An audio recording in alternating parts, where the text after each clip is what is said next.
मुरली अमृत की धारा है धारा, जो देती दुखों से किनारा।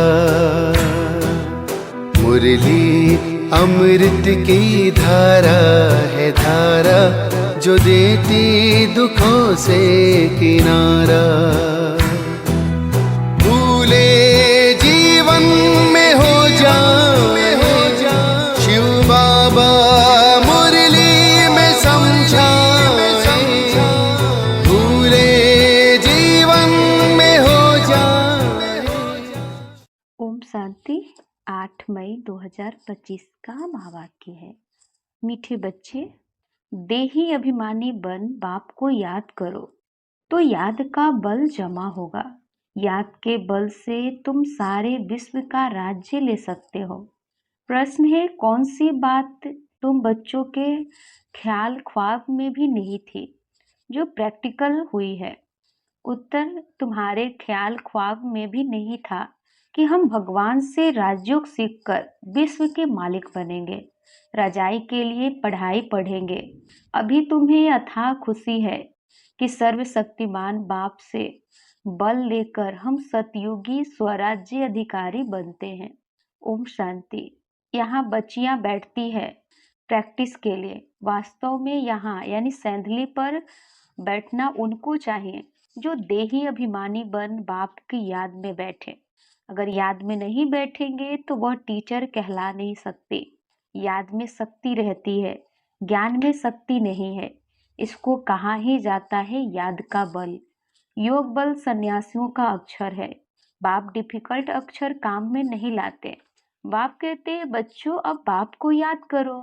जैसे छोटे बच्चे माँ बाप को याद करते हैं ना, वह तो देहधारी है, तुम बच्चे हो विचित्र। यह चित्र यहाँ तुमको मिलता है।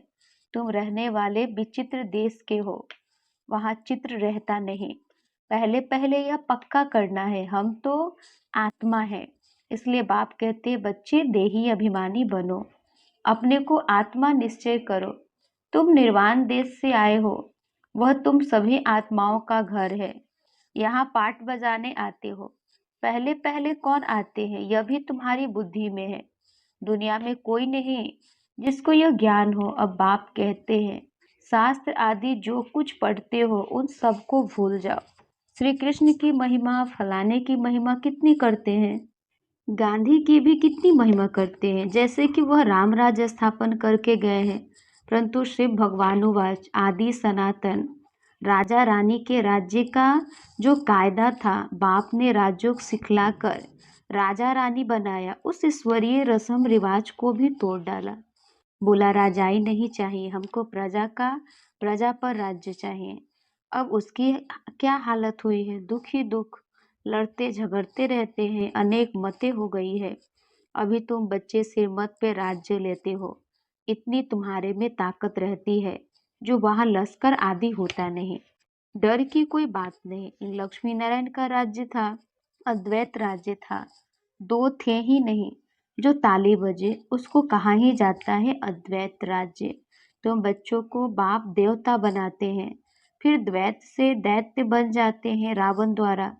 अभी तुम बच्चे जानते हो, हम भारतवासी सारे विश्व के मालिक थे।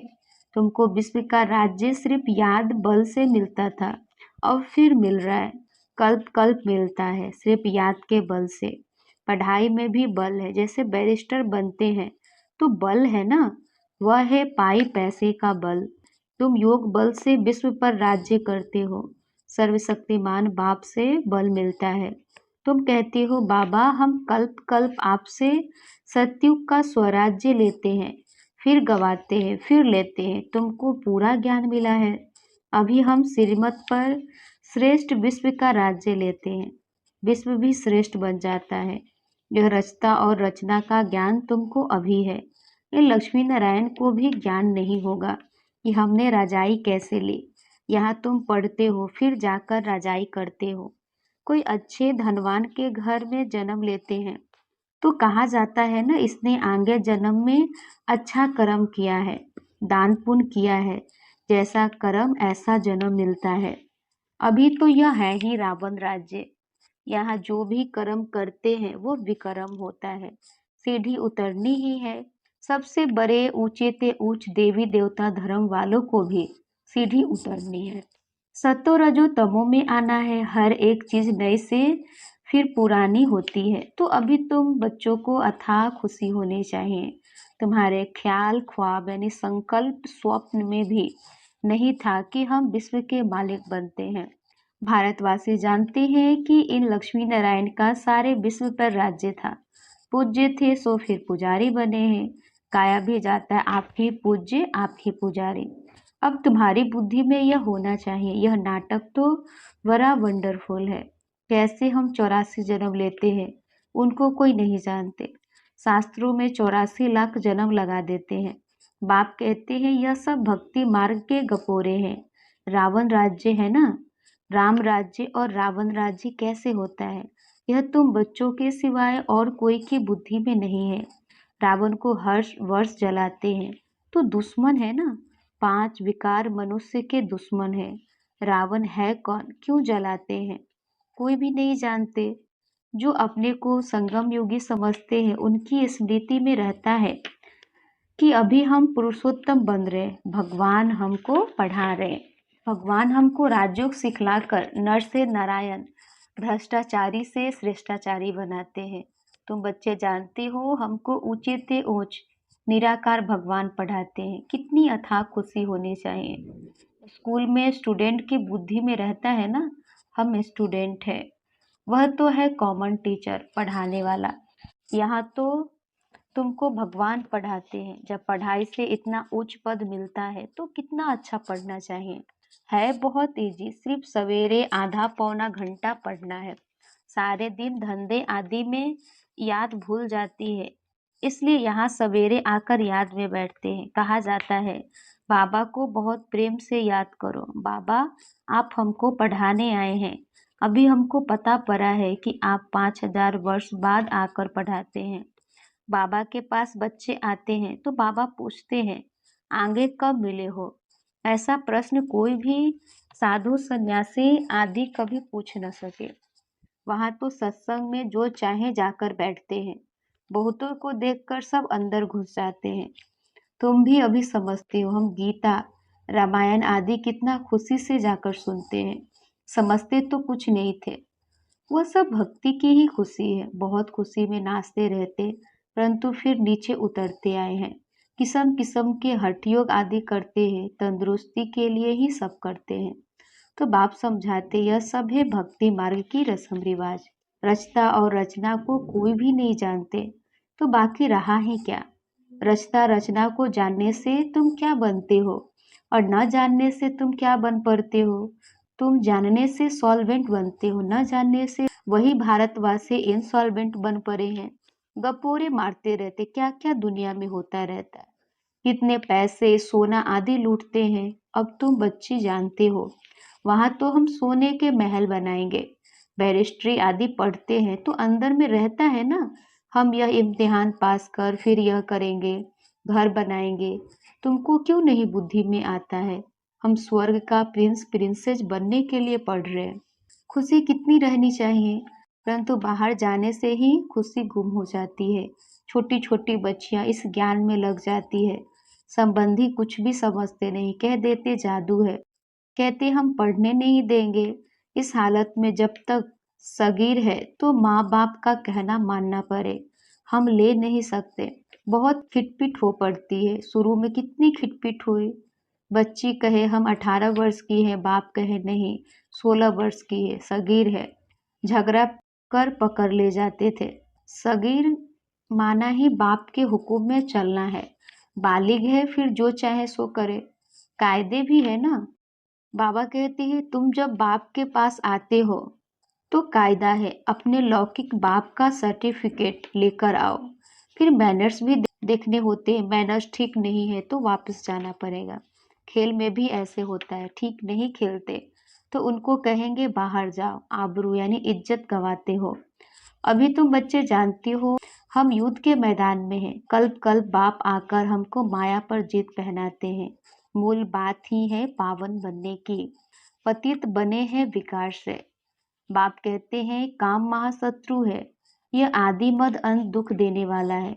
जो ब्राह्मण बनेंगे वही फिर देवी देवता धर्म में आएंगे। ब्राह्मणों में भी नंबरवार होते हैं, समा पर परवाने आते हैं, कोई तो जल मरते हैं, कोई फेरी पहनकर चले जाते हैं, यहाँ भी आए हैं, कोई तो एकदम फिदा होते हैं, कोई सुनकर फिर चले जाते हैं। आगे तो ब्लड से भी लिख कर देते थे, बाबा हम आपके हैं, फिर भी माया हरा लेती है। इतनी माया के युद्ध चलती है, इनको ही युद्ध स्थल कहा जाता है।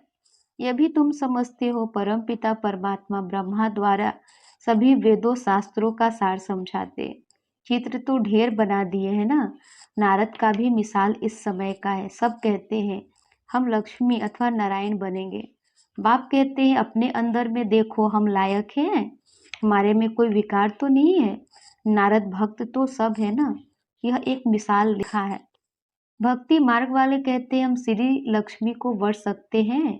बाप कहते हैं कि नहीं, जब ज्ञान सुने तब सदगति को पा सके। मैं पतित पावन ही सबकी सदगति करने वाला हूँ। अभी तुम समझते हो बाप हमको रावण राज्य से लिबरेट कर रहे। वह है जिस्मानी यात्रा। भगवानुवाच मन मना भव। बस इसमें धक्के खाने की बात नहीं, वह सब है भक्ति मार्ग के धक्के। आधा कल ब्रह्मा का दिन, आधा कल ब्रह्मा की रात। तुम समझते हो हम सब बीके का अभी आधा कल्प दिन होगा, हम सुख धाम में होंगे, वहां भक्ति नहीं होगी। अभी तुम बच्चे जानते हो हम सबसे साहूकार बनते हैं, तो कितनी खुशी होनी चाहिए। तुम सब पहले रफ पत्थर थे, अब बाप सिरान यानी धार पर चढ़ा रहे। बाबा जौहरी भी है ना। ड्रामा अनुसार बाबा ने रथ भी अनुभवी लिया है, गायन भी है। गांव का छोरा, श्री कृष्ण गांव का छोरा कैसे हो सकता है? वह तो सतयुग में था। उनको तो झूलों में झुलाते हैं, ताज पहनाते हैं, फिर गांव का छोरा क्यों कहते हैं? गांव के छोरे श्याम ठहरे, अभी सुंदर बनने आए हो। बाप ज्ञान का सिरान पर चढ़ाते हैं ना। यह सत्य का संग कल्प कल्प कल्प में एक ही बार मिलता है, बाकी सब झूठ संग। इसलिए बाप कहते hear no evil, see no evil. ऐसी बातें मत सुनो जहां हमारी और तुम्हारी ग्लानि करते रहते हैं। जो कुमारियां ज्ञान में आती है वह तो कह सकती है कि हमारा बाप की प्रॉपर्टी में हिस्सा है, क्यों न हम उनसे भारत की सेवा अर्थ सेंटर खोलो। कन्यादान तो देना ही है, वह हिस्सा हमको दो तो हम सेंटर्स खोलें, बहुतों का कल्याण होगा। ऐसी युक्ति रचनी चाहिए। यह है तुम्हारी ईश्वरीय मिशन। तुम पत्थर बुद्धि को पारस बुद्धि बनाते हो। जो हमारे धर्म के होंगे वह आएंगे। एक ही घर में देवी देवता धर्म का फूल निकल आएगा, बाकी नहीं आएंगे। मेहनत लगती है ना। बाप सभी आत्माओं को पावन बनाकर सबको ले जाते हैं।